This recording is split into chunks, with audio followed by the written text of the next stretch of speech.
sore bagi kita semua.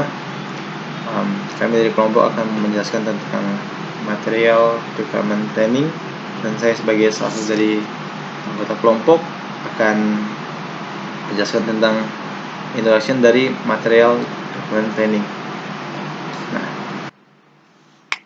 di sini material requirement planning ini ialah suatu sistem yang untuk menjamin suatu ketersediaan material di suatu perusahaan. Contohnya, kayak misalnya dari production process, yaitu untuk membuat sepeda, dia tuh membutuhkan komponen-komponen lain, yaitu material-material lain. Jadi ini MRP ini di sini dia tuh bertanggung jawab untuk menjamin ketersediaan material untuk membuat suatu sepeda misalnya. Nah, dan juga untuk menjamin agar ini material, ini bahan-bahan yang dibutuhkan untuk membuat sepeda tidak out of stock. Nah, ini MRP ini dia itu fungsi utamanya itu untuk membuat procurement proposal. Itu dengan kata lain proposal pembelian suatu material yang dibutuhkan untuk membuat sepeda. Nah, dan ini MRP ini dia itu tidak membuat ini procurement proposal ini sesuai dengan kehendaknya sendiri. Itu ada proses lain yang men-trigger ini MRP ini untuk membuat suatu procurement proposal. Nah, contohnya kayak yang di next slide ini tentang material planning process ini menggambarkan tentang garis besar dari bagaimana proses bagaimana ini material planning process ini membuat suatu procurement proposal. Jadi bisa lihat sini ada sales and operation planning. Nah, dari situ, ini step pertamanya. Jadi step pertamanya itu sales and operation planning ini mereka itu terdiri dari beberapa senior manajemen, yaitu mereka yang salah satu dari operational management. Mereka itu membuat strategi pendapatan dan penjualan, dan nanti dari strategi ini mereka membuat operation plan, rencana operasional. Nah, jadi dan setelah ini operation plan ini dibuat, ini demand management ini dia mentranslate ini operation plan ini ke dalam requirement dan material-material yang dibutuhkan. Nah, dan ini MRP ini dia itu menggunakan ini requirement ini untuk membuat suatu final procurement proposal untuk semua material yang dibutuhkan. Nah, ketika ini proposal sudah terbuat, nah di situ procurement process dan production process berjalan. Di mana ini procurement process ini dia itu tugas untuk membeli bahan-bahan yang dipropos oleh ini MRP ini. Sedangkan production ini dia itu untuk memproduksi bahan-bahan yang diminta oleh MRP ini. Nah, kan di suatu perusahaan kan ada itu untuk membuat suatu produk, dia kan membutuhkan komponen lain. Nah, ini komponen ini ada yang bisa dibuat di dalam perusahaan itu sendiri. Nah, itulah mengapa ada production process ini. Nah, ketika materialnya sudah terpenuhi, nanti masing-masing dari procurement process dan production process, ini materialnya tersebut masing-masing ditaruh di inventory. Nanti dari material requirement planning ini, dari MRP ini, dia kan yang bertanggung jawab untuk menjamin ketersediaan suatu material. Misalnya kalau dari fulfillment process, yaitu untuk mendistribusikan material-material yang dipesan oleh masing-masing customer. Nah, ini material requirement planning ini yang bertanggung jawab untuk menjaga ini ketersediaan material ini selalu ada saat diminta. Nah, dan selanjutnya itu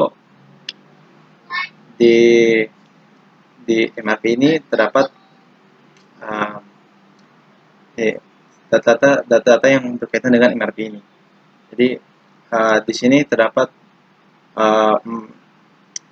ada 4 macam data yang berkaitan dengan MRP.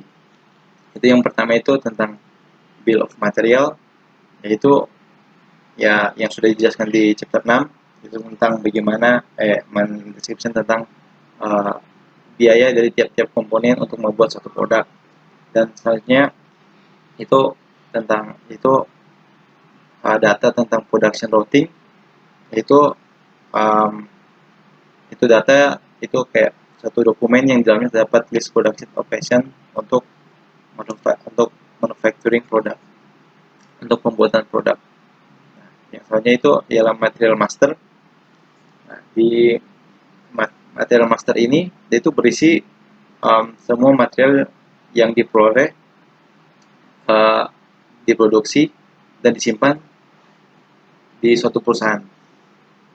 Nah, dan di sini bisa dilihat ada MRP 1, 2, 3 sampai 4. Nah, di sini dengan kata ini adalah data grouping. Nah, ini untuk kasus ini data grouping diadakan untuk agar cuma mulai dibaca. Misalnya kayak MRP 1 itu data tentang berapa banyak material itu harus diproduksi, harus dibeli. Dan MRP 2 itu menjelaskan tentang data bagaimana untuk membeli suatu material. Misalnya ada procurement type-nya itu apa aja. Dan MRP 3 itu data-data tentang material yang akan bagaimana itu material akan diproduksi. Nah, MRP 4 itu data-data tentang bagaimana sistem menggunakan data yang ada untuk menseleksi BOM yang tepat. Nah, yang terakhir itu work scheduling, itu data yang menentukan production time. Itu adalah sekian dari material master. Dan juga sekian dari introduction dari MRP MRP ini. Di bagian ini saya akan menjelaskan mengenai MRP tipe. MRP tipe adalah bagaimana sebuah perusahaan melakukan proses perencanaan terhadap pengadaan material. Di MRP tipe yang dijelaskan di buku ada 3 opsi yang ditawarkan untuk sebuah perusahaan melakukan perencanaan material. Opsi yang pertama adalah consumption baseline. Opsi yang kedua adalah material requirement planning, disingkat MRP. Dan opsi yang terakhir adalah master production scheduling, disingkat MPS. Bagian pertama yang akan saya bahas ialah consumption baseline. Di dalam consumption baseline ini ada 3 hal penting yang harus digarisbawahi. Yang pertama ialah safety stock, kedua adalah reorder point, dan yang terakhir adalah replenishment lead time. Apa itu safety stock? Safety stock adalah di mana perusahaan menetapkan batas aman dari ketersediaan material di inventory mereka. Mengapa perusahaan perlu menentukan safety stock? Karena jika perusahaan tidak menentukan safety stock dan barang material di inventory mereka habis, mereka tidak bisa melakukan produksi dan akan menunda proses penjualan. Tentu perusahaan harus menghindari hal tersebut. Reorder point adalah poin di mana ketika stok di dalam inventory menyentuh angka yang telah ditetapkan, dan sistem akan secara otomatis melakukan pemesanan ke vendor. Yang terakhir adalah replenishment lead time. Nah, replenishment lead time ini adalah waktu yang diperlukan vendor untuk memasuk material ke dalam inventory dari sebuah pabrik atau perusahaan. Saya punya satu contoh case yang akan saya jelaskan di sini.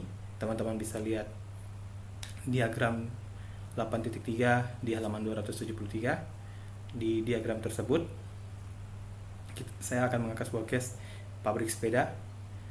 Pabrik sepeda tersebut menetapkan safety stock yang mereka miliki ialah 1000 ban. Dalam pabrik sepeda di sini, yang pabrik sepeda material yang mereka butuhkan salah satu contohnya adalah ban. Safety stock dari ban yang mereka butuhkan ialah 1000 ban. Dan di replenishment lead time-nya itu perjanjian antara perusahaan dengan vendor. Vendor bisa melakukan pengiriman selama 3 hari ke perusahaan untuk memenuhi inventory perusahaan. Yang terakhir adalah reorder point. Bagaimana cara untuk mendapatkan reorder point? Untuk cara mengetahui reorder point dari perusahaan, Yang perlu diketahui pertama ialah berapa banyak konsumsi yang dilakukan oleh perusahaan terhadap ban tersebut. Dalam case ini, anggap saja perusahaan atau pabrik sepeda ini membuat 2.500 sepeda selama satu hari. Jadi karena satu sepeda membutuhkan 2 ban, total ban yang digunakan selama satu hari ialah 5.000. Nah, untuk mendapat reorder point, kita bisa mengkalikan pemakaian satu hari, yaitu 5.000, dengan replenishment lead time. Anggap saja waktu yang dibutuhkan vendor untuk mengirimkan ban ke material ke pabrik ialah 3 hari. Maka 5.000 dikalikan 3 akan didapati reorder point, yaitu 15.000. Nah, 15.000 itu ditambah dengan safety stock adalah 16.000. Maka 16.000 adalah kisaran kurang lebih reorder point dari perusahaan tersebut. Jadi kalau teman-teman lihat di garis diagonal, anggap saja sebuah perusahaan ini mereka memiliki stok ban sebanyak 50.000. Garis diagonal menunjukkan pemakaian mereka setiap hari. Karena mereka pakai ban setiap hari 5.000 sepanjang hari, maka hari demi hari ketersediaan stok mereka akan tetap berkurang. Dari 50.000, ketika angka inventory mereka telah menyentuh angka 16.000 atau 15.000, sistem akan secara otomatis melakukan pemesanan kepada vendor dan barang tersebut akan tiba dalam 3 hari. Maka ketika barang tersebut sampai di inventory perusahaan, safety stock perusahaan tetap aman dan banyaknya stok dari perusahaan tersebut akan kembali normal. Proses tersebut akan terulang. Jadi perusahaan tidak perlu takut akan ketersediaan barangnya, karena consumption based line ini telah membantu untuk perusahaan merencanakan bagaimana mereka tetap bisa memiliki material yang cukup untuk melakukan produksi. Nah, sekarang saya akan menjelaskan independent dan dependent material. Nah, sebelum kita lanjut di MRP tipe bagian MRP dan MPS, perlunya kita memahami dulu apa yang dia maksud dengan independent requirement dan dependent requirement. Jadi independent requirement itu adalah demand berdasarkan dari pihak eksternal. Dalam hal ini pihak eksternal tersebut ialah customer. Independent requirement ini biasanya barang jadi. Nah, sedangkan dependent requirement ini ialah demand dari independent material. Nah, contohnya seperti ini. Independent ini ialah sebuah sepeda. Sepeda ini kan adalah demand dari customer. Namun dalam memproduksi sepeda tentu ada material-material lain yang diperlukan seperti ban, stang, dan lain-lainnya. Nah, itulah yang dinamakan dependent requirement. Teman-teman bisa lihat di gambar, itu adalah contoh sederhana dari independent dan dependent demands. Sekarang kita masuk di pembahasan terakhir dari MRP tipe, yaitu ada 2, MRP dan MPS. Nah, kalau MRP itu dia akan mengkalkulasi setiap requirement di setiap level dari bill of material. Jadi contohnya kalau teman-teman lihat di gambar di halaman 276,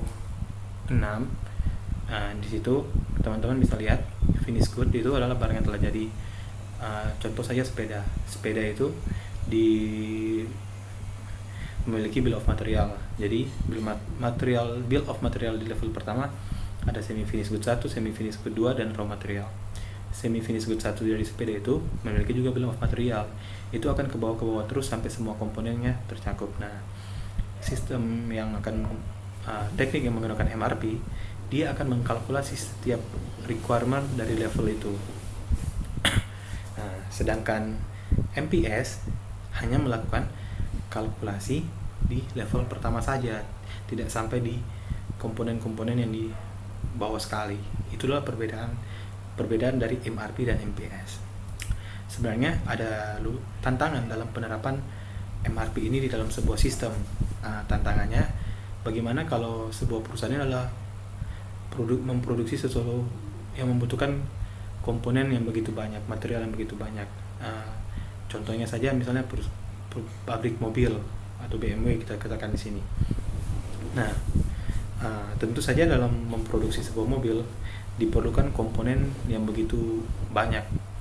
Nah, itu bagaimana kalau satu hari pabrik tersebut bisa memproduksi 10 mobil? Tentu komponen-komponen yang akan dihitung oleh MRP tersebut tentu sangat banyak sekali, karena dari bill of material level 1 sampai bill of material yang terakhir akan dikalkulasi oleh MRP. Tentu saja ketika hal tersebut dilakukan, sistem itu akan bekerja sangat lama. Itulah tantangan dari penerapan MRP. Berdasarkan referensi yang saya baca, perusahaan juga bisa melakukan sebenarnya hybrid. Apa yang dimaksud dengan hybrid ini ialah menggunakan sebagian komponen diimplementasikan dengan MRP, dan sebagian lagi dipakai menggunakan consumption baseline. Jadi begini, kalau kita lihat di gambar, orang ambil contoh finish good-nya ini adalah sepeda. Kalau orang lihat di gambar yang saya lingkari, semi finish good yang ada dua raw material itu kan adalah bahan-bahan umum yang mendasar. Contohnya seperti baut-baut atau mungkin cat sepeda berapa liter yang dibutuhkan. Kalau sistem MRP yang melakukan perhitungan tersebut itu akan membutuhkan waktu yang sangat lama kan.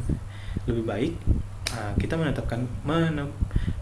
mengimplementasikan consumption baseline di bagian raw material tersebut. Jadi kayak cat kita terapkan dengan consumption baseline. Jadi kita tidak akan pernah takut kehabisan raw material, karena itu telah diatasi oleh consumption baseline. Jadi yang MRP hanya akan berfokus ke komponen-komponen lain yang memang diperlukannya perhitungan yang akurat.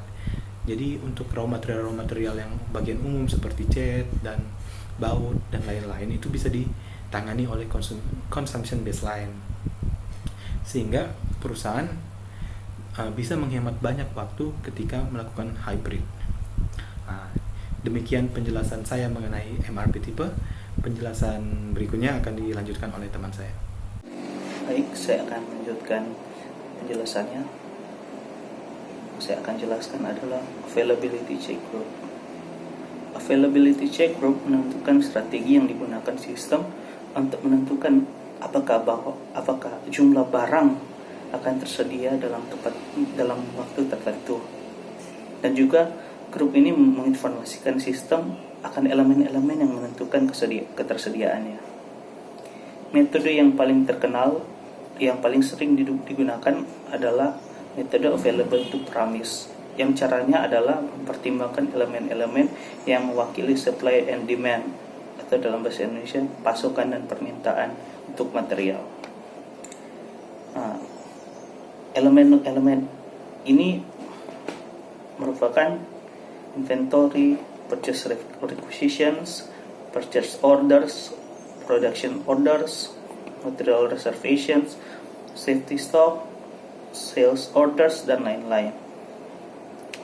Grup akan kemudian menginformasikan sistem akan elemen-elemen yang mana yang harus dipertimbangkan saat menentukan ketersediaan ini. Selanjutnya saya akan menjelaskan tentang strategi grup. Strategi grup merupakan kelompok yang menentukan strategi perencanaan tingkat tinggi yang digunakan dalam produksi. Sistem perencanaan ini dibagi menjadi 3 kategori besar, yaitu make to stock, make to order, dan assemble to order. Make to stock merupakan strategi di mana permintaan pembeli dipenuhi dengan barang yang sudah jadi. Strategi ini biasanya dilaksanakan oleh perusahaan yang memproduksi barang-barang mirip dalam jumlah yang banyak. Untuk keuntungan dari strategi ini adalah mempersingkat waktu untuk menyelesaikan permintaan dan perusahaan, dan juga memungkinkan perusahaan untuk menghasilkan produk secara konstan. Make to order, yang biasanya juga disebut dengan sales order based production, adalah kebalikan dari MTS, di mana produk dan barang yang sudah setengah jadi hanya diproduksi saat ada pesanan. Perusahaan biasanya tidak mengurus persediaan material. Strategi ini memperbolehkan adanya perbuatan produk unik. Assemble to order merupakan variasi dari MTO, di mana barang-barang yang setengah jadi sudah ada dalam stok, sehingga saat tiba pesanan, hasil produk hanya perlu disatukan. Strategi ini biasanya dilaksanakan bila produk memiliki banyak variasi. Contoh dari strategi ini adalah toko IT yang jual produk seperti monitor, alat penyimpanan, dan memori. Keuntungan strategi ini adalah perusahaan biasanya menyelesaikan produk lebih cepat daripada dua strategi sebelumnya. Yang terakhir, saya akan menjelaskan tentang consumption mode. Sebelum kita mengetahui tentang consumption mode, kita pertama-tama harus mengetahui apa itu PIR, CIR, dengan consumption. PIR yang kepanjangannya adalah Plan Independent Requirement adalah material-material yang didapatkan untuk mengantisipasi pesanan pelanggan. CIR yaitu Actual Customer Orders adalah pesanan pelanggan.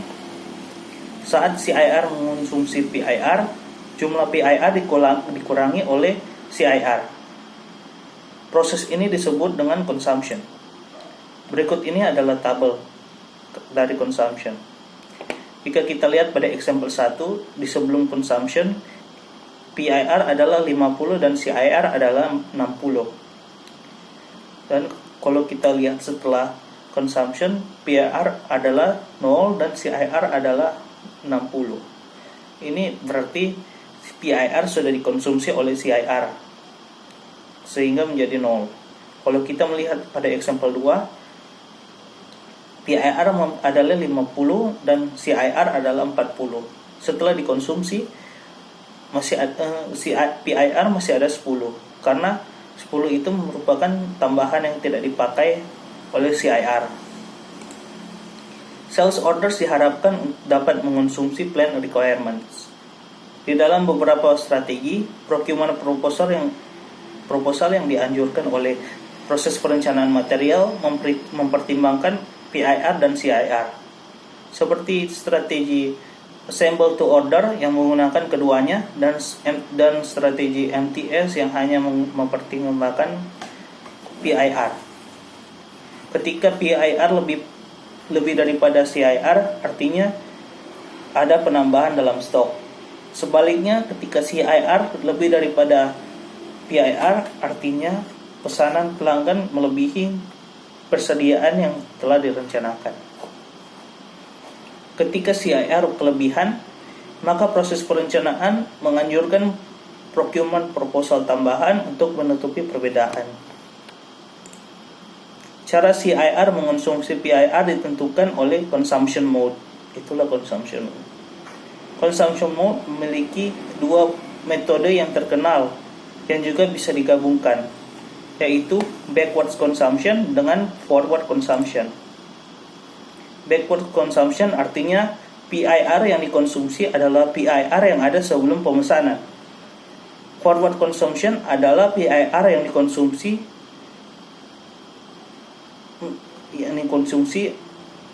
adalah PIR yang sesudah waktu pemesanan. Kedua mode ini bisa digabung sehingga menjadi backwards dan forwards. Consumption period merupakan jumlah hari sebelum atau sesudah dari CIR di mana PIR bisa dikonsumsi. Terima kasih. Terima kasih atas kesempatan yang diberikan kepada saya. Pada kesempatan kali ini, saya akan membahas tentang penerapan product groups itu dalam suatu perusahaan. Nah, sebelum orang membahas tentang penerapannya, orang mesti tahu dulu apa itu product groups. Nah, jadi product groups itu pengelompokan suatu produk berdasarkan tipe barang, jenis barang, dan proses manufakturnya atau DP proses pembuatan. Nah, kalau seperti yang sudah disinggung dalam chapter 6 tentang product routing itu, nah kalau product routing itu dia diurutkan berdasarkan DP pengujian, DP persiapan material, jadi DP urutan-urutan. Nah, kalau pengelompokan itu dia berdasarkan DP jenis, DP produk-produk, nah begitu. Nah, orang mesti tahu bagaimana ini product groups itu, bagaimana perusahaan bisa memproduksi ribuan produk itu secara efisien. Nah, inilah peran penting dalam suatu perusahaan dengan menggunakan ini product groups ini. Nah, jadi ini ada di slide 11 ini tentang ada bagan sederhana tentang merchants, product group, dan produk. Nah, yang saya mau jelaskan di sini, andaikan ini merchants ini DP komponen, DP product groups yang warna ungu itu DP atribut, dan DP products itu DP value. Nah, jadi dia dikelompokkan berdasarkan DP porsi-porsi dan begitu. Nah, dari situlah perusahaan menyebutkan ada produk tingkat tinggi, produk tingkat rendah. Nah, kalau produk tingkat rendah itu, jadi perusahaan itu mengelompokkan berdasarkan DP tingkat terendah sampai DP tingkat tertinggi. Nah, disitulah dia disebut dengan agregasi. Nah, kalau disagregasi itu DP sebaliknya, dari tingkat tertinggi sampai tingkat terendah. Nah, di sini juga ada case tentang sepeda. Paling atas ada produk sepeda bicycle yang paling atas, dan yang kedua ada touring dan off-road. Nah, di bawahnya juga itu ada produk-produk yang bertingkat. Nah, dari situlah produk group ini mengelompokkan. Nah, ini contoh-contoh pengelompokan dalam suatu perusahaan. Nah, dalam pemasarannya juga perusahaan itu membutuhkan suatu pemisahan pemasaran antara produk, antara pasar domestik dan ekspor. Nah, di sini pengelompokannya juga bukan hanya pada produk. Jadi di pemasaran juga itu dibutuhkan untuk pengelompokan, karena tidak semua penjual itu dia memiliki pola pikir yang sama. Nah, jadi disinilah perusahaan memisahkan DP pemasaran. Nah, dalam suatu pemasarannya juga ini ada DP anggota yang diberikan porsi faktor proporsi. Nah, faktor proporsi ini yang boleh orang mau singkatkan itu DP arti forma mengetahui DP produk itu berpengaruh, seberapa pengaruh dalam itu item dalam suatu produk group. Nah, sama dengan contoh ini ada man dan woman. Nah, DP faktor proporsi itu 65% dan 35%. Nah, dari situ orang boleh mulia berarti yang pria itu lebih bertingkat daripada woman untuk DP off-road dan. Jadi dari situ perusahaan boleh mau mengetahui DP mau bikin dang rupa penelitian begitu. Jadi perusahaan boleh membandingkan DP, oh berarti ini lebih berpengaruh. Jadi dorang mau memproduksikan suatu barang itu melalui itu juga melalui dorang suatu rincian dan dari dorang suatu kalau dompet informasi begitu. Nah, jadi faktor proporsi ini dari bagaimana DP material dan produk yang dibutuhkan dalam suatu perusahaan. Paling atas ada produk sepeda bicycle yang paling atas, dan yang kedua ada touring dan off-road. Nah, di bawahnya juga itu ada produk-produk yang bertingkat. Nah, dari situlah produk group ini mengelompokkan. Nah, ini contoh-contoh pengelompokan dalam suatu perusahaan. Nah, dalam pemasarannya juga perusahaan itu membutuhkan suatu pemisahan pemasaran antara produk antara pasar domestik dan ekspor. Nah, di sini pengelompokannya juga bukan hanya pada produk. Jadi di pemasaran juga itu dibutuhkan untuk pengelompokan, karena tidak semua penjual itu dia memiliki pola pikir yang sama. Nah, jadi disinilah perusahaan memisahkan DP pemasaran.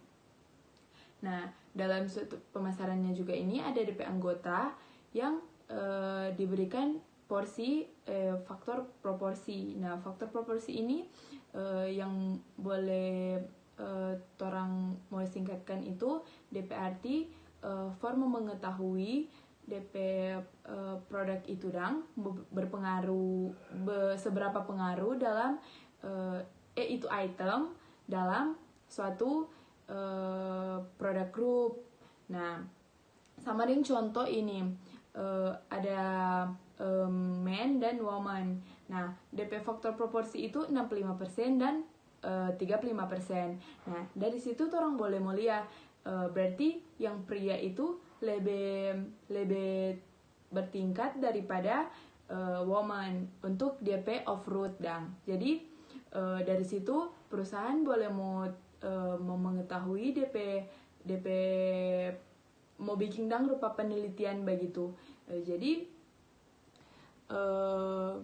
perusahaan boleh membandingkan DP, berarti ini lebih berpengaruh. Jadi dorang mau memproduksikan suatu barang itu melalui dorang suatu rincian dari dorang suatu kalau dompet informasi begitu. Nah, jadi faktor proporsi itu digunakan untuk melihat DP rincian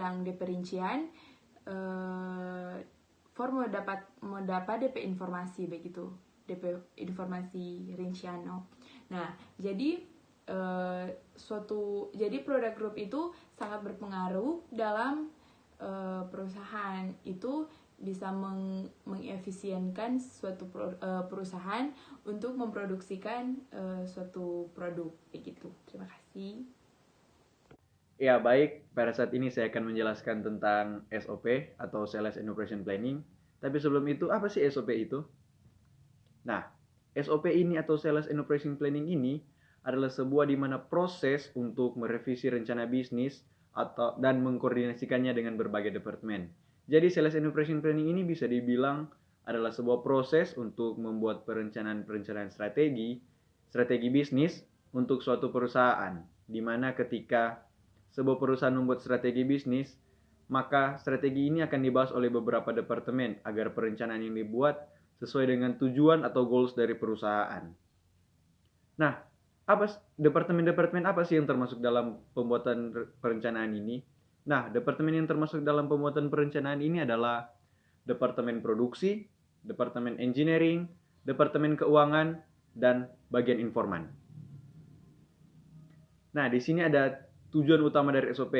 Ada 3 tujuan utama dari SOP itu. Yang pertama adalah memastikan kegiatan harian untuk mendukung tujuan bisnis.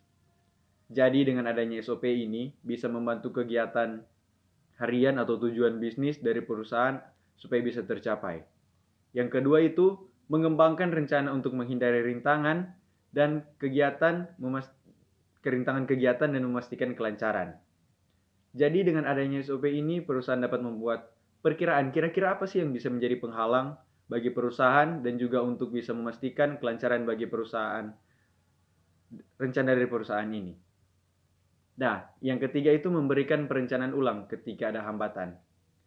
Jadi ketika perusahaan mengalami hambatan, perusahaan bisa melakukan perencanaan ulang dengan menggunakan proses SOP ini.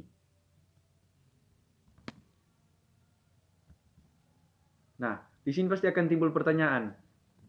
Kok bisa sih ada hambatan yang muncul? Katanya tadi itu dengan menggunakan SOP, di poin 2 kita bisa mengantisipasi hambatan. Terus hambatan apa sih yang tidak bisa diantisipasi oleh SOP? Nah, hambatan yang tidak bisa diantisipasi SOP itu adalah seperti misalnya bencana alam. Contohnya itu pandemi COVID-19 ini. Pandemi COVID-19 ini kita tidak bisa mengantisipasi kalau COVID-19 ini bisa terjadi. Dan buktinya ada banyak perusahaan yang terkena dampak COVID-19 ini, sehingga mereka harus mengistirahatkan beberapa pegawai mereka. Kira-kira seperti itu contoh yang tidak bisa diperkirakan oleh SOP. Nah, dalam SOP juga, dalam strategi SOP juga memerlukan beberapa data untuk menjadi landasan mereka dalam pembuatan strategi. Nah, data-data ini dapat dari mana sih? Data-data ini bisa diambil dari beberapa hal, misalnya track record dari sebuah perusahaan, mungkin penjualan mereka atau hasil pendapatan mereka. Nah, contohnya itu ada sebuah perusahaan sepeda. Perusahaan sepeda itu memproduksi di mana sebuah sepeda itu bisa memenuhi keinginan dari customer, agar customer ini bisa membeli produk dari mereka. Di sini perusahaan akan membuat perencanaan, kira-kira produk sepeda apa sih yang bisa memuaskan atau yang bisa diminati oleh customer, hingga mereka juga bisa membuat anggaran yang akan mereka keluarkan. Dan mereka akan melihat informasi yang mereka dapatkan dari bagian informan. Dan bagian informan ini akan melaporkan hasil penjualan mereka sebelumnya. Nah, di sini saya ada case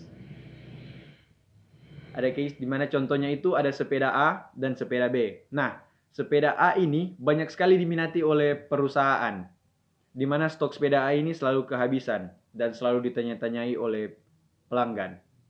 Nah, sedangkan sepeda B ini kurang diminati oleh pelanggan. Dan di sini perusahaan akan membahas kira-kira apa sih penyebab sehingga sepeda A ini banyak sekali diminati oleh pelanggan, dan sedangkan sepeda B kurang sekali diminati oleh pelanggan. Dan mereka dapati ternyata sepeda A ini terbilang harganya itu cukup murah, dan modelnya itu cukup murah dan harganya itu bisa dijangkau oleh beberapa kalangan, dan juga modelnya itu cukup bagus dibandingkan dengan sepeda B. Sepeda B ini harganya bisa terbilang sangat mahal, walaupun modelnya itu lebih bagus dibandingkan dengan sepeda A. Tetapi dengan harga yang begitu mahal, sepeda B ini kurang diminati oleh customer yang berasal dari kalangan yang biasa-biasa saja, yang mereka mungkin tidak terlalu hobi dengan sepeda. Dari data tersebut, mereka akan membuat perencanaan untuk memproduksi sepeda A lebih banyak dan mengurangi produksi dari sepeda B yang kurang peminatnya. Nah, dan dari data-data ini juga memungkinkan untuk perusahaan melakukan revisi, karena mungkin seiring berjalannya waktu, selera pelanggan juga bisa berubah. Atau mungkin perusahaan akan meluncurkan inovasi baru sehingga produk mereka itu bisa bersaing dengan perusahaan-perusahaan lain, dan produk mereka bisa berhasil di pasaran. Ya, sekian dari saya, akan dilanjutkan oleh teman saya. Terima kasih. Selanjutnya yang akan saya bahas adalah mengenai tugas-tugas dan hasil dari Sales and Operation Planning. Dalam tugas Sales and Operation Planning ini termasuk rencana penjualan dan rencana produksi dari suatu perusahaan. Pertama, tugas dari Sales and Operation Planning adalah membuat laporan perkiraan penjualan. Pada tahap ini, perusahaan memerlukan untuk membuat laporan penjualan, misalnya seperti setiap akhir bulan atau setelah 1 bulan berlalu, perusahaan mengumpulkan data tentang produk-produk mereka yang telah terjual ataupun persediaan stok mereka yang masih ada. Dan dari hasil itu mereka dapat membuat laporan analisa dari penjualan mereka selama 1 bulan itu, dan mereka juga dapat membuat laporan mengenai perubahan perkiraan penjualan.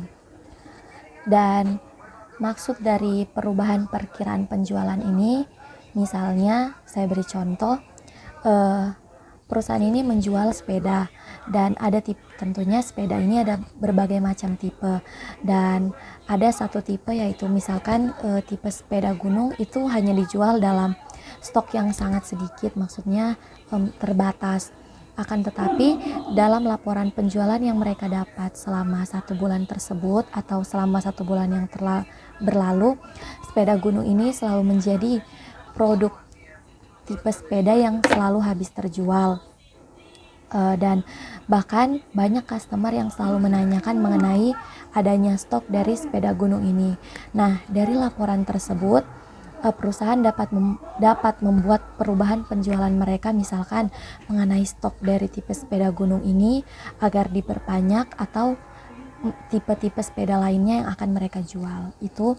Itulah maksud dari perkiraan perubahan penjualan yang bisa mereka buat dari tahap ini. Tugas selanjutnya dalam Sales and Operation Planning ini adalah perencanaan permintaan.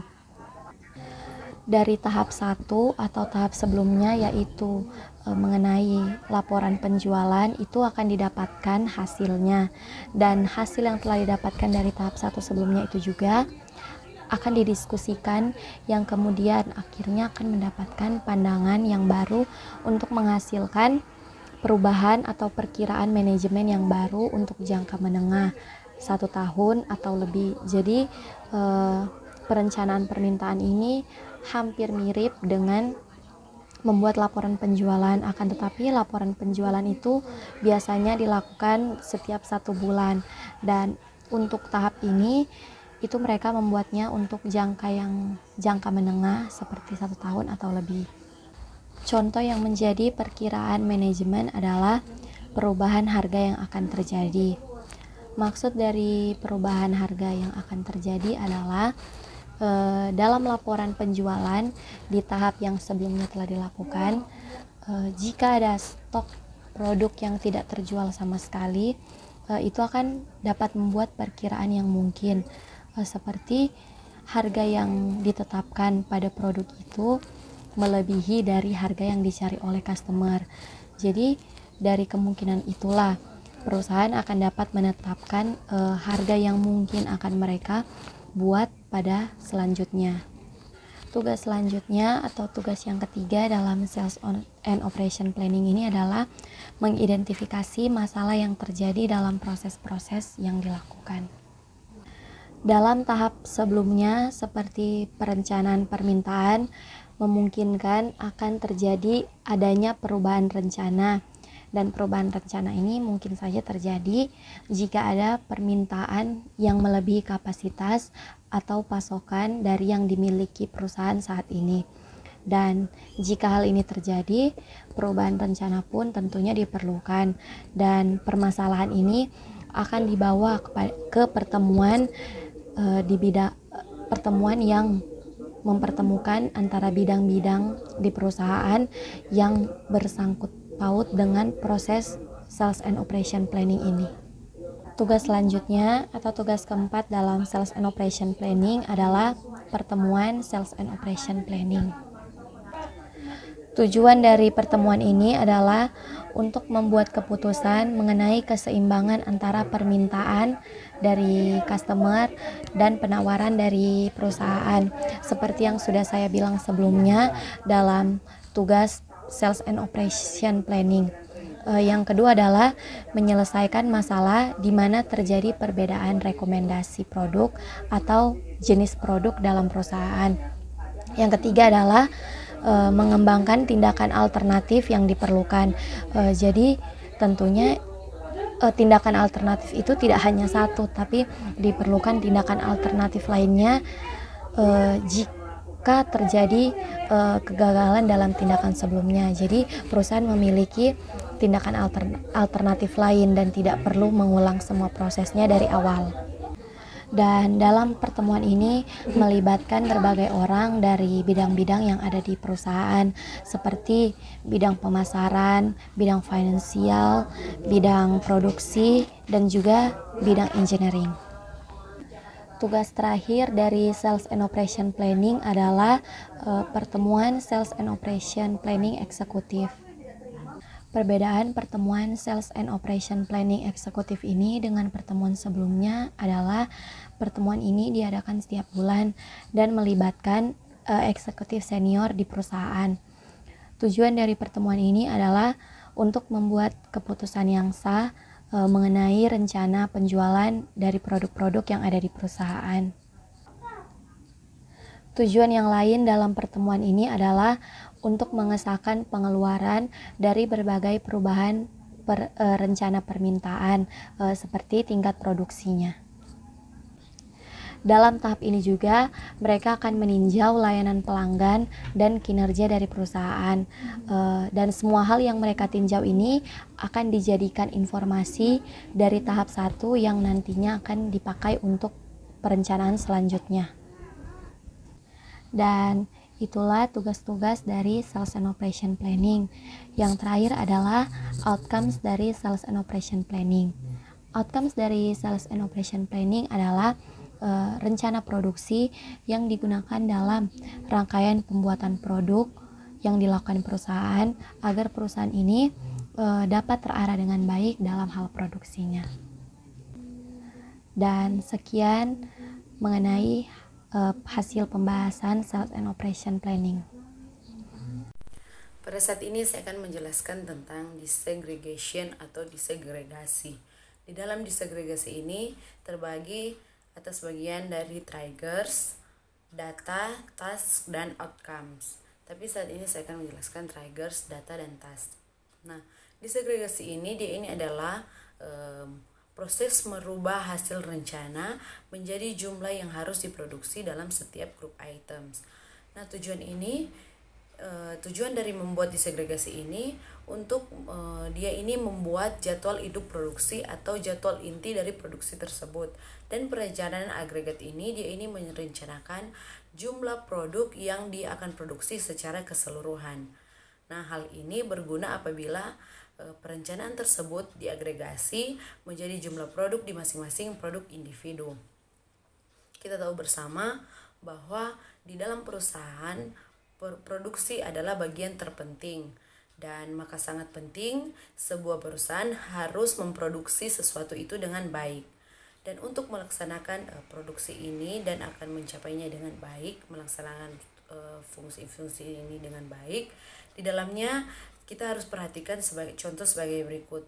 Yang pertama, bahan baku, mesin, tenaga kerja, dan modal dan info. Tentunya dalam perusahaan kalau kita membuat contohnya buku, tentunya kita harus mencari informasi apakah buku ini masih banyak pengguna atau tidak, dan juga modal kita untuk membeli bahan baku, dan tentunya kita harus ada mesin untuk membuatnya, lebih khusus juga tenaga kerja. Kalau tidak ada tenaga kerja mungkin semuanya tidak akan jadi. Yang pertama kita masuk pada triggers. Triggers ini dia adalah new operation plan atau product plan pada produksi ini. Dan yang berikutnya adalah data. Data ini dia ini merupakan salah satu elemen yang dibutuhkan saat melakukan disegregasi. Jadi data yang digunakan dalam tahap ini seperti data produk kelompok atau data kelompok produk, rencana produk dari SOP atau sistem operation prosedur, dan ketiga input pengguna.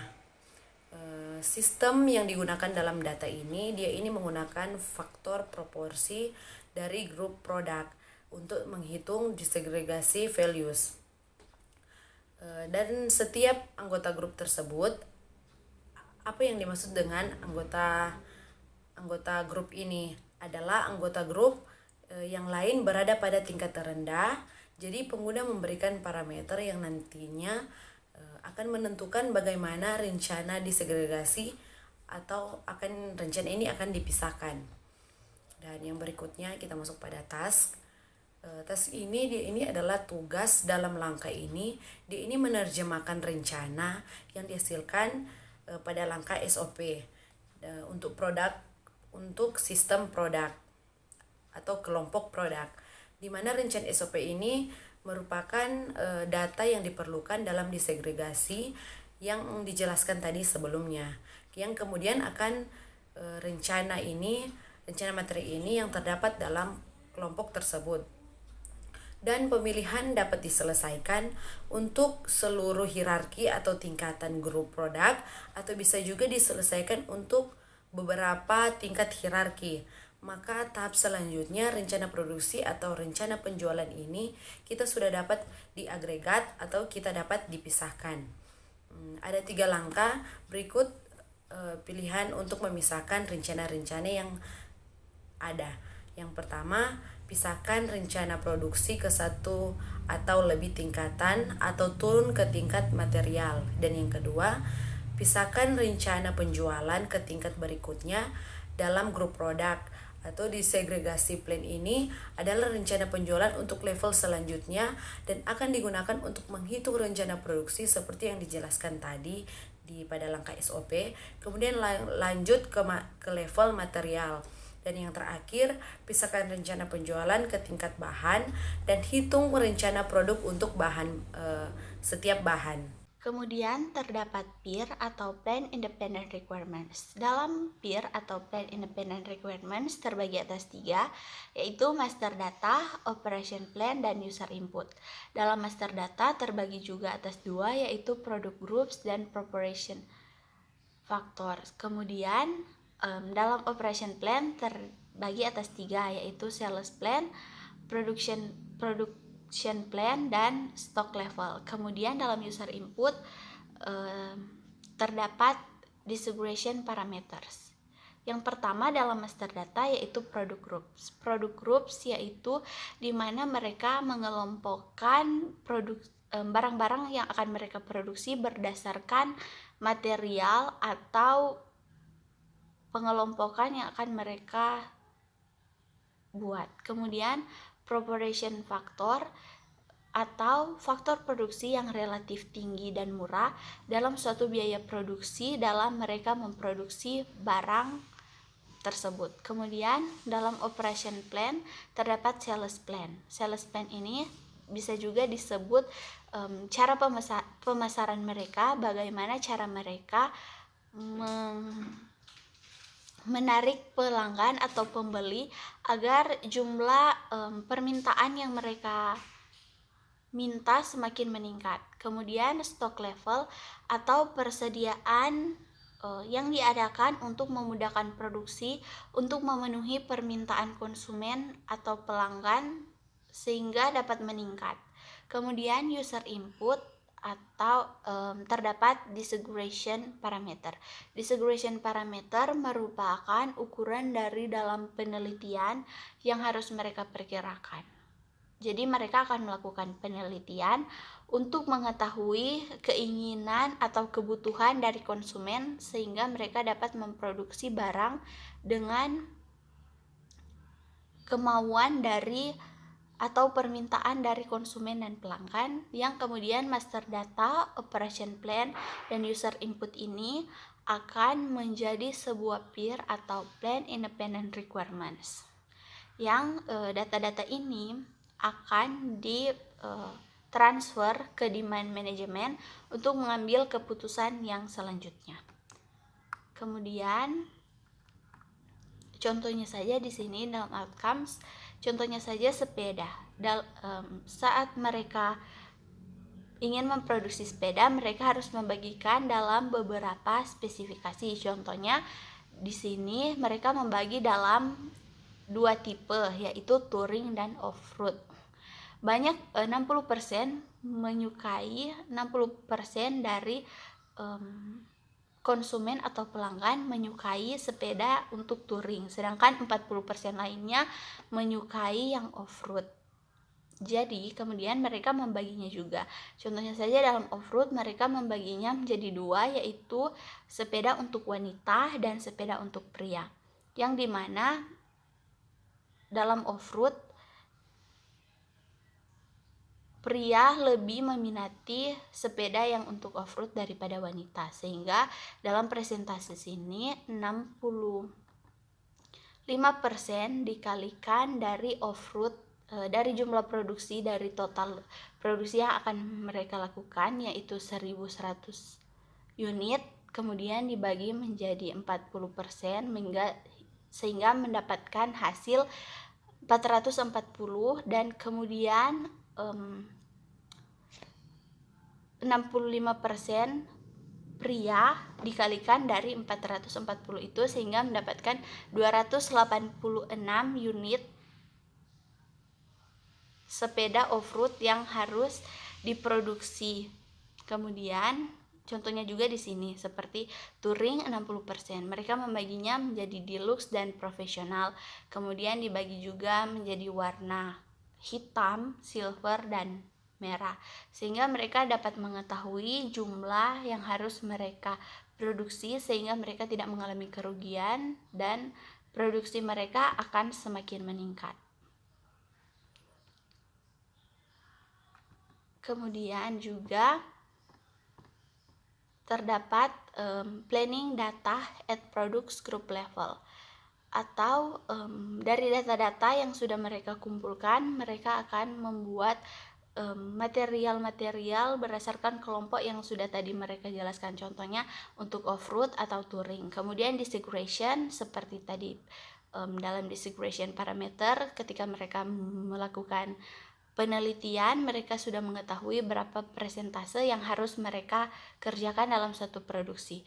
Kemudian planning data at material level, atau mereka menentukan material apa yang harus mereka beli dan produksi sebanyak berapa banyak yang harus mereka beli dan berapa banyak yang harus mereka produksi berdasarkan material yang telah diminta oleh konsumen atau pelanggan. Kemudian data-data ini akan ditransfer ke demand management untuk melakukan tindakan lanjutnya atau mengambil kesimpulan sehingga mereka lebih matang dalam mengambil keputusan dalam perencanaan produksi. Terima kasih. Selanjutnya akan dijelaskan oleh teman saya.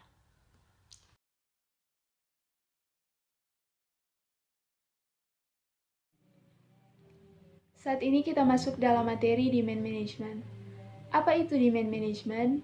Demand management atau manajemen permintaan adalah suatu aktivitas berupa perkiraan atau penentuan permintaan dari konsumen dengan mengkonversi pesanan-pesanan spesifik konsumen ke tanggal pengiriman yang dijanjikan agar supaya dapat membantu menyeimbangkan permintaan dengan ketersediaan barang atau produk atau item yang ada dalam suatu perusahaan untuk memenuhi permintaan dari konsumen.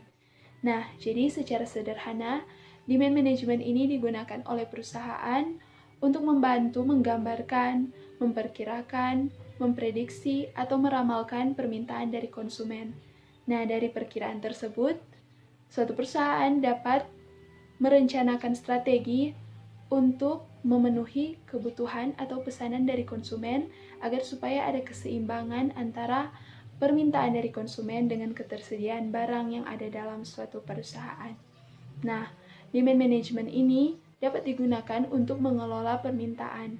Dalam demand management, perusahaan dapat mengurangi naik turunnya permintaan atau meningkatkan stabilitas permintaan dari konsumen. Kemudian perusahaan juga dapat merencanakan penyediaan barang melalui demand management ini. Perusahaan juga dapat menjadi perusahaan yang proaktif terhadap permintaan pelanggan. Tanpa demand management ini, perusahaan tidak akan dapat mencapai demand akurasi. Nah, kita telah mengetahui bersama pengertian umum dari demand management.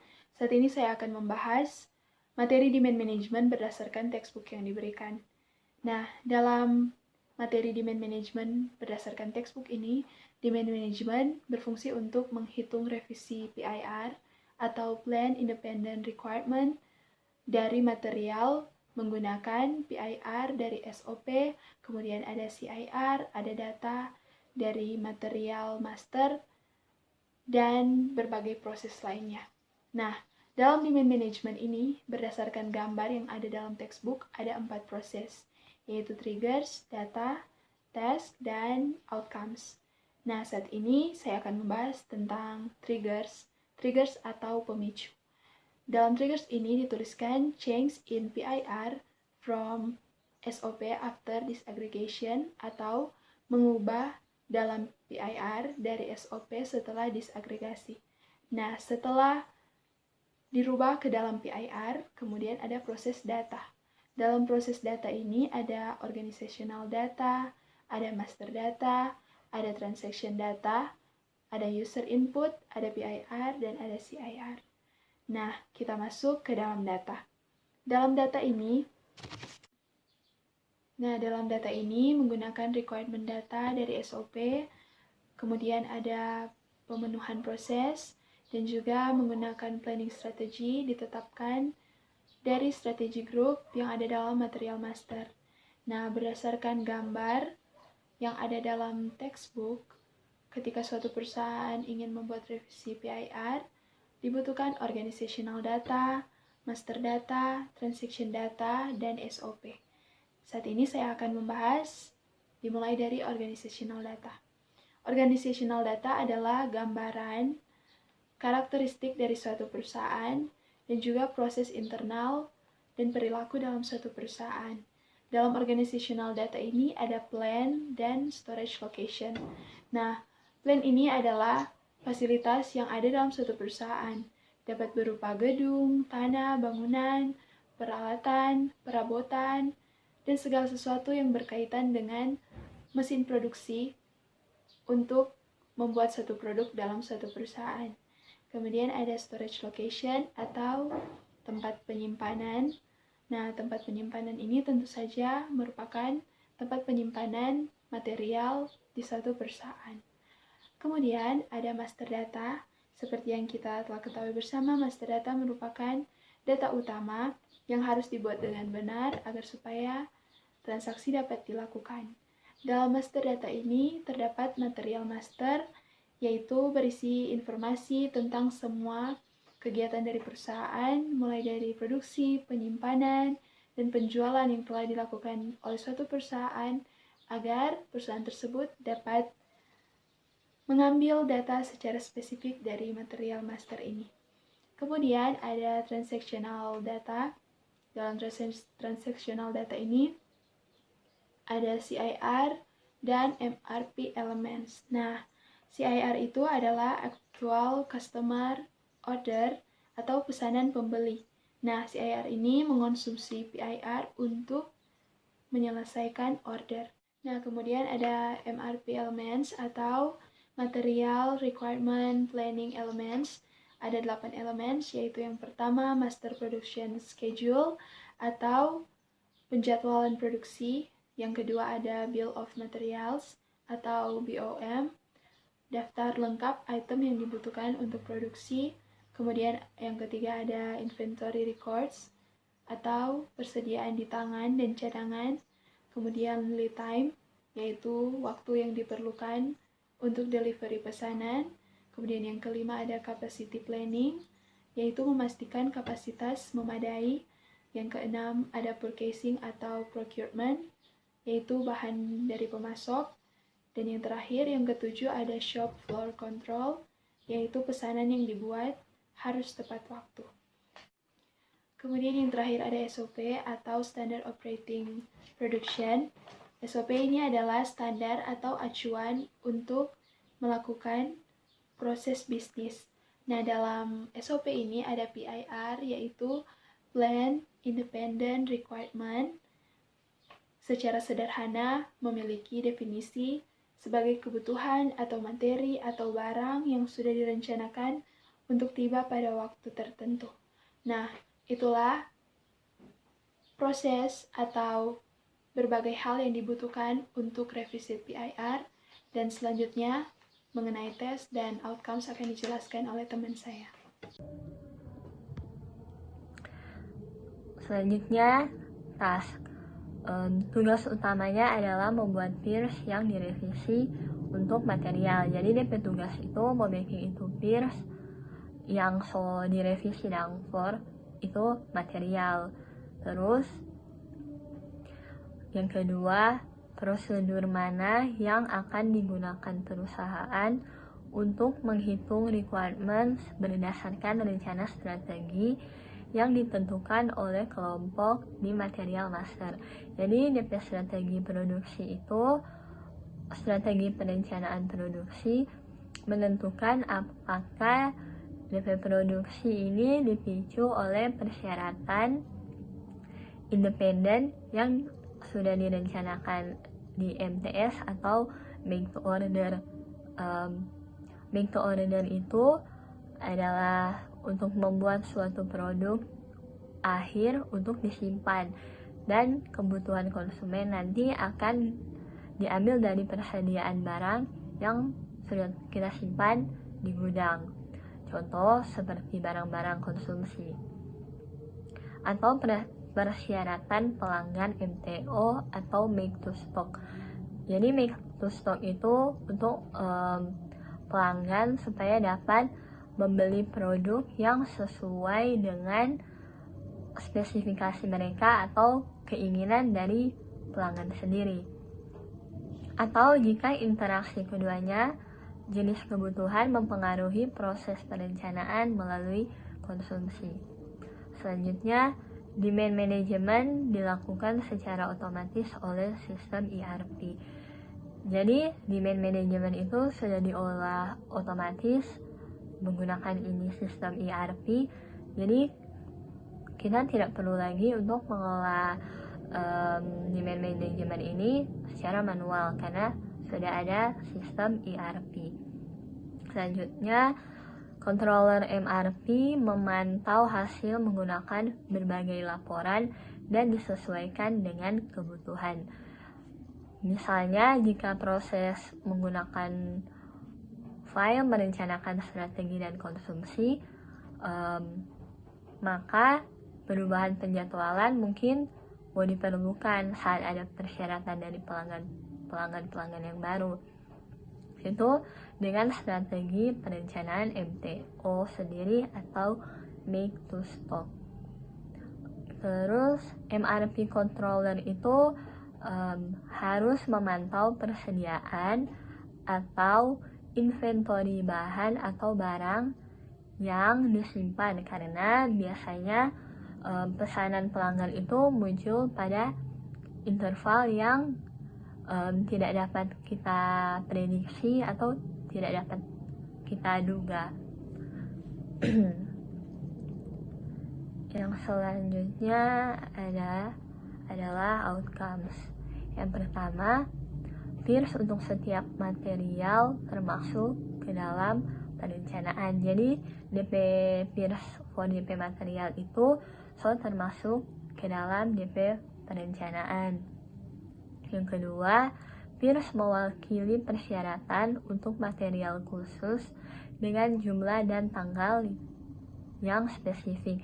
Jadi DP peers ini mewakili persyaratan dari ini material-material yang khusus dengan DP jumlah. Dan DP tanggal itu sudah spesifik. Yang ketiga, tidak ada implikasi finansial. Implikasi finansial itu adalah hasil dari keputusan keuangan. Terus yang keempat, tidak ada perbaikan material. Jadi DP material itu fix, jadi tidak perlu perbaikan. Selanjutnya yang kelima, tidak ada FI, CO, atau dokumen material yang dibuat. FI itu adalah akuntansi keuangan, CO itu adalah pengendalian. Jadi, tidak ada lagi dokumen-dokumen yang harus kita buat atau akuntansi keuangan dan juga CO atau pengendalian. Semua itu sudah terkontrol. Kita masuk dalam materi Material Requirements Planning atau MRP. MRP sendiri merupakan sebuah sistem manajemen inventaris atau sistem yang memberikan laporan tentang dari data-data yang ada tentang ketersediaan barang untuk melakukan produksi. Sistem ini berguna untuk meningkatkan produktivitas dari sebuah perusahaan. Sistem MRP ini sendiri merupakan teknologi informasi atau sistem informasi yang pertama-tama harus ada dalam sebuah produksi atau dalam produksi dalam sebuah perusahaan. Aspek yang paling penting dari MRP ini merupakan BOM atau Bill of Material yang dijelaskan pada chapter 6. Secara garis besar, Bill of Material ini merupakan list atau daftar dari raw materials yang dibutuhkan untuk melakukan produksi atau untuk memperbaiki barang-barang yang telah ada dari perusahaan tersebut.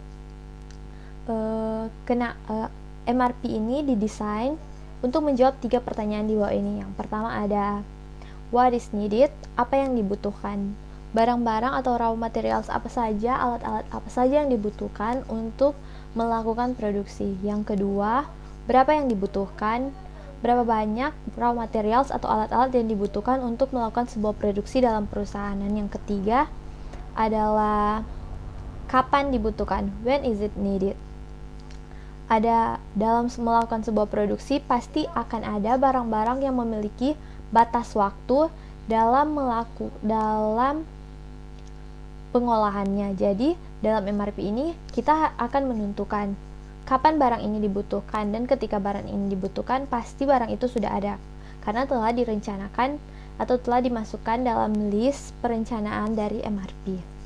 Selanjutnya, seperti gambar yang ada tersebut, ada elemen-elemen dari MRP, dari langkah-langkah MRP. Yang pertama, triggers atau pemicu. Pemicu ini menyangkut tentang elemen-elemen dari MRP. Ketika ada pemicu, akan dilakukan pengumpulan data. Pengumpulan data berupa master data, transaction data, MRP elements itu sendiri, dan user input. Master data ini telah dijelaskan oleh teman saya tadi. Transaction data ini merupakan transaksi baik dari pihak eksternal maupun dari pihak internal perusahaan. Dan MRP element itu sendiri serta user input. Ketika data-data tersebut telah ada, data-data tersebut akan digunakan untuk melakukan tugas, misalnya calculate net requirements, monitor exception, dan adjust schedules. Yang pertama, calculate net requirements. Calculate net requirements itu merupakan perhitungan tentang jumlah bahan-bahan kebutuhan bersih dari bahan-bahan yang diperlukan. Misalnya ketika kita mau melakukan produksi sepeda, kita membutuhkan 1000 ban. Jadi 1000 ban ini merupakan perhitungan bersih atau kebutuhan bersih dari proses produksi yang akan dilakukan. Yang selanjutnya ada monitor exception. Di sini kita akan melakukan monitor terhadap pengecualian yang ada dalam melakukan sebuah produksi. Dan yang selanjutnya ada adjust schedule. Ketika kita melakukan pemesanan, pihak yang kita lakukan pemesanan tersebut akan memberikan kita deadline kapan raw materials itu akan tiba kepada kita. Dan ketika kita telah mendapatkan deadline atau tanggal dari barang tersebut akan tiba kepada kita, di situ kita akan melakukan penyesuaian jadwal atau adjust schedules. Dan yang terakhir, outcomes. Ketika tugas tersebut telah ada, kita akan mendapatkan outcomes. Yang pertama ada misalnya purchase requisition, plan orders, dan dependent requirements. Contohnya purchase requisition. Purchase requisition ini merupakan dokumen permintaan pembelian dari pihak tertentu. Misalnya di sini merupakan dokumen permintaan pembelian dari customer. Di sini kita mengetahui apa permintaan dari customer, apa pembelian yang dilakukan customer, berapa jumlah barang yang diajukan untuk dibeli dari customer kepada pihak kita. Selanjutnya ada data. Misalnya dalam case dari gambar tersebut, untuk membuat procurement proposal dibutuhkan data-data yang berasal dari organizational data, diantaranya ada plan dan storage location. Plan tersebut seperti yang dijelaskan pada chapter sebelumnya, contoh dari plan tersebut adalah produk dan service yang dilakukan dari perusahaan. Jadi data-data dari produk dan service yang dilakukan oleh perusahaan. Dan storage location merupakan lokasi penyimpanan dari data-data dari lokasi penyimpanan yang dilakukan oleh perusahaan tersebut. Selanjutnya ada master data. Telah dijelaskan oleh teman saya tadi, dalam master data ini terdapat material master, material bill of material atau BOM, dan routing. Routing di sini bersifat opsional. Yang saya baca dari chapter sebelumnya, routing ini merupakan sequence dari kegiatan yang terjadi, misalnya dari kegiatan produksi yang terjadi. Selanjutnya ada transaction data. Transaction data diantaranya ada goods received, goods issues, dan planning data. Dan selanjutnya data yang terakhir diperlukan adalah dari user input, yaitu dari MRP parameters. MRP parameters sendiri diantaranya ada perencanaan produksi, ada scheduling, dan inventory control system. Dan untuk processing key adalah bagaimana material diproses dan perencanaannya. Jadi data-data itu adalah bagaimana sebuah produk dari perusahaan tersebut ada, dan bagaimana perencanaan sampai produk tersebut bisa ada dalam perusahaan. Dari data-data tersebutlah procurement proposal ini dibuat. Selanjutnya ada MRP prosedur. Dalam MRP prosedur ini ada 6 prosedur yang harus dijalankan dalam MRP. Yang pertama ada check planning file. Yang kedua ada calculate net requirements. Selanjutnya ada determine lot size. Selanjutnya ada perform scheduling, determine procurement proposals, dan determine dependent requirements. Yang pertama yang akan kita bahas adalah check planning file. Check planning file merupakan tugas pertama di MRP yang berguna untuk menentukan dan memeriksa kembali bahan apa saja yang harus direncanakan dan disediakan dalam melaksanakan kegiatan, misalnya dalam melaksanakan kegiatan produksi yang akan dilakukan. Contohnya, kita harus mempertimbangkan perubahan waktu dalam perencanaan dan perubahan dalam elemen MRP itu sendiri. Dan yang kedua, prosedur yang kedua adalah calculate net requirements. Di calculate net requirements ini merupakan menentukan apakah ada kebutuhan untuk pengadaan material, dan ketika ada kebutuhan kita harus melakukan pengadaan kebutuhan tersebut. Selanjutnya yang ketiga ada determine lot size. Determine lot size ini mirip yang dijelaskan oleh teman saya tadi, itu jika memerlukan procurement proposal, sistem akan menggunakan lot size prosedur untuk menentukan berapa banyak bahan yang akan dibeli atau raw materials yang akan dibeli dalam melakukan produksi dari perusahaan. Dan untuk prosedur selanjutnya akan dijelaskan oleh teman saya. Terima kasih. Jadi pada saat ini saya akan menjelaskan tentang perform scheduling. Jadi setelah MRP menentukan ukuran lot, MRP melakukan penjadwalan untuk menentukan apakah material dapat diperoleh sesuai dengan tanggal yang dibutuhkan. MRP dapat menggunakan dua jenis penjadwalan, yaitu penjadwalan mundur dan penjadwalan maju. Pada awalnya sistem hanya menggunakan penjadwalan mundur dan hanya menggunakan penjadwalan maju hanya jika penjadwalan mundur itu gagal. Waktu yang digunakan adalah waktu penjadwalan yang telah ditentukan tergantung dengan jenis pengadaan barang. Jika jenis pengadaan barang material adalah in-house, maka waktu produksi in-house dan waktu pengadaan barang itu yang digunakan. Sebaliknya, jika jenis pengadaannya eksternal, maka yang digunakan yaitu waktu pemrosesan pembelian, waktu pengiriman yang direncanakan, dan waktu penerimaan barang. Dan pada akhirnya MRP akan menjadwalkan semua proposal pengadaan barang hingga menjadwalkan bahan baku di tingkat BOM yang paling rendah. Jadi kita sekarang masuk pada determine procurement proposals atau penentuan proposal pengadaan. Setelah sistem menyelesaikan penjadwalan, langkah selanjutnya adalah menentukan jenis proposal pengadaan yang akan dihasilkan. Untuk material dengan tipe pengadaan in-house, MRP selalu menghasilkan pesanan yang terencana. Pesanan yang terencana harus diubah menjadi pesanan produksi oleh pengontrol MRP. Tindakan ini memicu proses produksi yang dijelaskan di bab 6.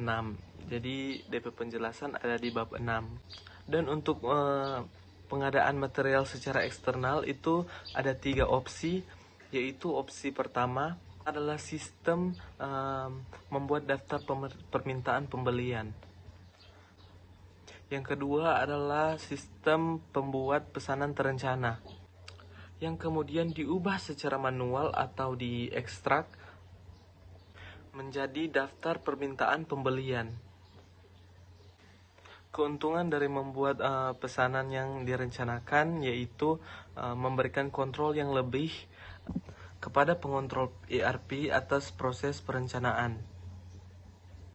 Opsi terakhir adalah membuat garis jadwal.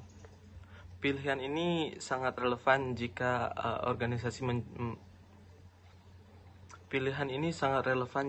organisasi menggunakan perjanjian perjadwalan. Di bab 5 dijelaskan bahwa perjanjian perjadwalan adalah jenis kontrak di mana vendor setuju untuk mengirimkan materi sesuai dengan jadwal tertentu. Garis jadwal yang dibuat oleh MRP mirip dengan garis jadwal dalam pesanan penjualan karena keduanya menentukan sejumlah bahan tertentu akan dikirim pada tanggal tertentu. Sekarang kita masuk pada Determine Dependent Requirements atau bahasa Indonesianya menentukan kebutuhan dependen. Di sini dikatakan untuk material yang diproduksi in-house, MRP menghasilkan persyaratan untuk komponen yang disertakan dalam material bom dengan meledakan bom atau menghitung persyaratan untuk level bom yang berurutan. Kita telah membahas ledakan bom ini di awal bab tadi. Jadi, jika perusahaan memilih untuk menggunakan MRP satu tingkat, maka proses akan dihentikan setelah langkah awal ini. Jika pendekatan multi-level dipilih, MRP akan melakukan kalkulasi untuk semua level. Jika salah satu komponen yang memiliki persyaratan dependen adalah assemblies itu jika mereka memiliki bom sendiri, itu yang dinamakan assemblies. Jadi jika salah satu komponen yang memiliki persyaratan dependen adalah assemblies, maka MRP membuat persyaratan dependen untuk komponen di bom mereka. Proses ini berlanjut sampai sistem telah meledakkan semua bom hingga ke tingkat bahan mentah individu. Dan untuk selanjutnya akan dijelaskan oleh teman saya. Jadi saat ini saya akan menjelaskan mengenai processing key, yang mana processing key ini merupakan salah satu kontrol parameter yang berfungsi untuk menentukan bagaimana bahan dalam berkas perencanaan akan diproses. Jadi ada 3 kunci pemrosesan. Yang pertama itu regenerative planning, yang mana regenerative planning ini merencanakan semua materi MRP yang relevan. Jadi semua data dari perencanaan sebelumnya itu akan dibuang dan sistem akan menghasilkan data-data yang baru. Jadi dapat dikatakan dalam tahap ini semua bahan yang ada atau setiap bahan yang ada itu akan diproses. Jadi bukan hanya materi yang ada dalam berkas perencanaan saja. Jadi sistem ini akan merencanakan seluruh bahan yang memiliki perencanaan file entry dalam suatu perusahaan. Dan yang kedua itu ada net change planning, yang mana net change planning ini hanya merencanakan bahan-bahan untuk perubahan yang sudah ada. Jadi net change planning ini hanya menggambarkan pelaksanaan rencana dalam proses perencanaan produksi, di mana semua produk telah memiliki perubahan yang relevan. Dengan perencanaan yang dibuat sejak perencanaan produksi terakhir kali dijalankan, sehingga sistem ini dapat menerima entry file perencanaan. Dan yang ketiga itu ada net change planning in the planning horizon, yang mana ini digunakan untuk mengurangi bahan perencanaan.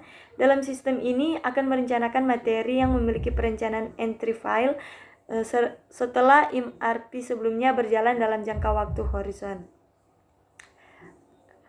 Jadi sistem ini hanya merencanakan materi yang telah mengalami perubahan yang relevan dengan perencanaan yang berjalan dalam jangka waktu yang didefinisikan sebagai the planning horizon.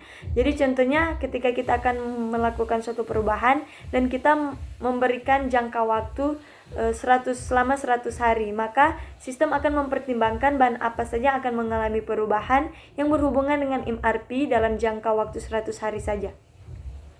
Adapun parameter kontrol tambahan yang menentukan keluaran dari prosedur MRP. Yang pertama itu ada create purchase requisition atau membuat permintaan pembelian.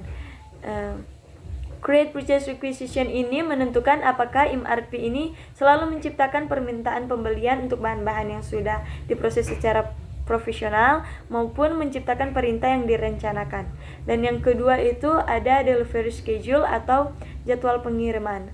Nah, delivery schedule ini serupa dengan item sebelumnya, di mana parameter ini berlaku untuk perjanjian penjadwalan. Dan yang ketiga itu ada create MRP list atau membuat daftar MRP. Jadi create MRP list ini berfungsi untuk menentukan apakah sistem ini telah membuat daftar MRP. Jadi contohnya saat kita membuat daftar MRP ini itu hanya untuk materi yang menghasilkan pesan pengecualian saja. Jadi sistem ERP ini akan generate pesan pengecualian ketika menghadapi masalah dengan jadwal. Misalnya jika sistem menentukan tanggal mulai yang di masa lalu dan tidak mendapatkan alternatif lain, maka pesan pengecualian ini akan dibuat. Yang keempat itu ada planning mode atau mode perencanaan, di mana planning mode ini dia berfungsi untuk menentukan bagaimana proposal pengadaan yang telah dibuat sebelumnya akan ditangani. Dan yang kelima itu ada scheduling atau penjadwalan, di mana parameter ini menentukan hanya tanggal-tanggal dasar menggunakan waktu penjadwalan dalam master materi, atau apakah itu harus melakukan penjadwalan waktu timah menggunakan waktu yang lebih rinci dalam root. Dan yang terakhir saya akan menjelaskan mengenai outcomes. Jadi hasil akhir langkah MRP ini adalah proposal pengadaan yang biasanya dalam bentuk permintaan pembelian dan perintah yang direncanakan yang memicu pengadaan dan proses produksi masing-masing. Jadi langkah ini tidak memiliki implikasi yang signifikan sehingga tidak ada dokumen FI ataupun CO yang dibuat. Selain itu, karena tidak ada pergerakan materi yang terjadi, maka tidak ada dokumen material yang dibuat. Oke, jadi pembahasan berikut ya tentang reporting, itu bagaimana kita mengetahui informasi tentang situasi perencanaan. Nah, dalam MRP ini dia terdapat di 3 jenis reporting tool. Nah, salah satunya itu ialah stock requirement list. Nah, dalam stock requirement list ini dia itu menampilkan status terbaru terkait hasil perencanaan material. Nah, dalam stock requirement list ini statusnya dapat diubah. Kalau misalnya ada perubahan dalam pembelian atau enggak kebutuhan dari material, itu statusnya dapat diubah dan diupdate. Nah, itulah mengapa stock requirement list ini sifatnya dynamic list. Artinya statusnya dapat diubah. Nah, selanjutnya ialah MRP list. Dia itu menampilkan status hasil perencanaan material sesaat sudah ini MRP ini dibuat. Jadi saat ini MRP dibuat ini statusnya tidak dapat diubah, tidak dapat diupdate. Itulah mengapa MRP list ini sifatnya itu static list. Yang ketiga atau yang terakhir ada planning result report. Di sini merupakan salah satu report yang digunakan untuk melaporkan hasil akhir dari MRP. Duanya telah dijelaskan oleh teman saya sebelumnya. Namun kalau planning result report ini cenderung lebih mudah untuk diamati, apalagi untuk orang yang baru belajar tentang ERP, karena report ini memberikan view atau kita dapat melihatnya secara lebih mudah. Contohnya pada tab selanjutnya. Dalam planning result report, contohnya ada dalam slide ini. Kita dapat melihat gambar contoh dari planning result report. Yang pertama itu misalnya di receipt itu ada 653 file di dalam folder receipt, dan ada subfolder, ada plan dan juga produce in-house. Dalam plan ada order dari DXTR2 ada 270, begitu juga dengan DXTR3. Di sini case-nya adalah sepeda, dan produce order ada 113 dari DXTR3. Kita dapat melihat jumlah file di dalam ada 540 untuk plan order, dan produce in-house ada 113. Jadi jumlahnya ada 653. Di sini kita dapat melihat secara mudah dan melakukan analisa kepada planning result report dengan lebih mudah daripada report-report sebelumnya. Demikian presentasi dari saya. Terima kasih.